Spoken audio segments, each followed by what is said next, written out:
These are the 4 things you need to know when it comes to an IRA account. What's going on, everybody? My name is Maoli Voti with financiallypresent.com, your one-stop shop for financial education. And today we're going to talk about the 4 main concerns when it comes to a traditional IRA account. An individual retirement account, otherwise known as a traditional IRA, is an account, an investment account where you can buy stocks, mutual funds, exchange-traded funds, bonds, all types of other investments. And it allows you to invest in a tax-deferred basis. This is a tax-deferred account, meaning that you don't pay taxes now, you pay taxes later. As long as you have earned income, W-2 income, like a regular paycheck, you can contribute to an IRA account every year up to $6,000 if you're under 50 years old or $7,000 if you're over 50. They allow you a $1,000 catch-up contribution if you're over the age of 50. Be sure to check the IRS rules because this does change from year to year. It's important to know that anyone can make a contribution to an IRA account as long as they have earned income. And you have all year, all calendar year, and up until the filing deadline of that tax year to contribute to your IRA account. Some of you may be seeing this video because your accountant told you, hey, go ahead and put a contribution into your IRA account or open up a traditional IRA and make a contribution. This is because contributing to an IRA account can reduce your taxable income.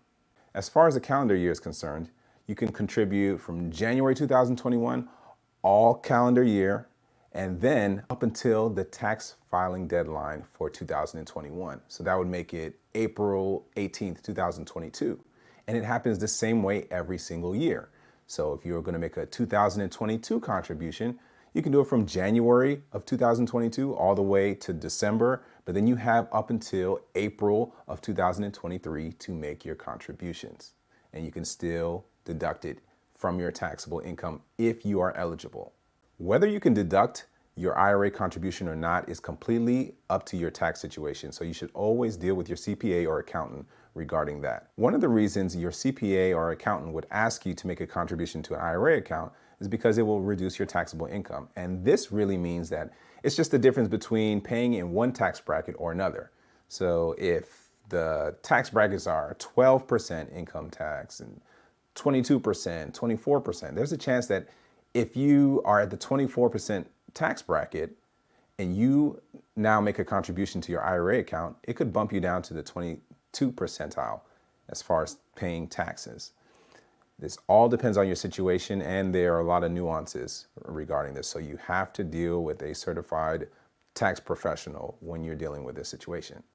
As far as an IRA is concerned, you can make those contributions year after year after year, and you have to invest it. That's the key. You have to invest. When you invest in your IRA, it actually doesn't matter if you're buying and selling long-term or short-term. The idea is that it's for the long-term, but you can almost technically sell on a short-term basis or buy and sell on a long-term basis. All of this can be done in your IRA. That doesn't matter. There are 4 main concerns when it comes to investing in your IRA that you have to keep track of. And I'm going to tell you about them, but before I do that, I want you to take a moment, like this video, subscribe if you're new to the page, and turn on notifications so that you don't miss out on future content. There are 4 main concerns when it comes to your IRA. Number 1, are you taking money out? When you take money out of your IRA, that is where the taxable event occurs. They have to understand, like, hey, even though this is your money, we need to know when you're taking this out and how much you're taking out. It's the only taxable event that really, really matters with an IRA. Number 2, how old are you? Because your age determines a lot with how things are perceived in your IRA. If you are younger than 59 and a half, then when you take money out of your IRA, you more than likely have to pay a 10% penalty unless there is a clear IRS exemption. So you have to have a really good reason to take it out. Otherwise, you're going to pay a 10% penalty on top of ordinary income taxes.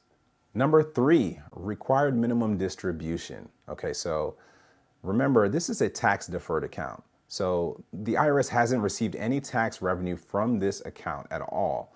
So at the age of 72, they're going to say, hey, we haven't gotten anything out of this, so I think it's about time you start taking out a specific amount based on the value of your IRA.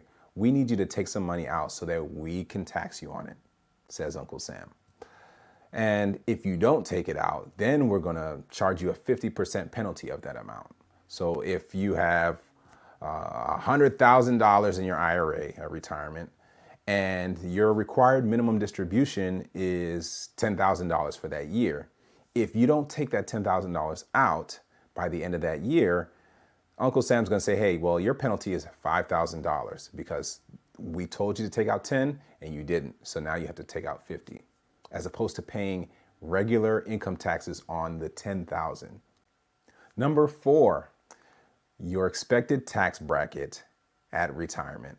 So the entire idea of a traditional IRA is that you are expecting to be at a lower income bracket at retirement age than you are right now in your working years.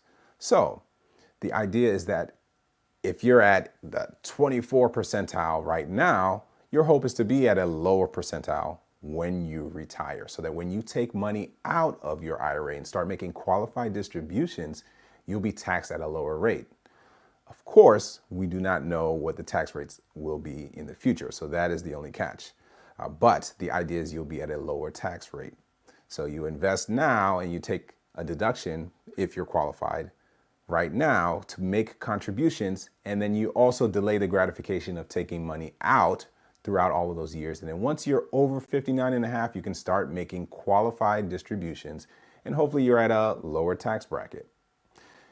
If this information was great for you, go ahead and hit that like button, subscribe if you're new to the page, and turn on notifications so you don't miss out on more. And once again, financially present is not just a state of mind, but it is the place to be. Stay present.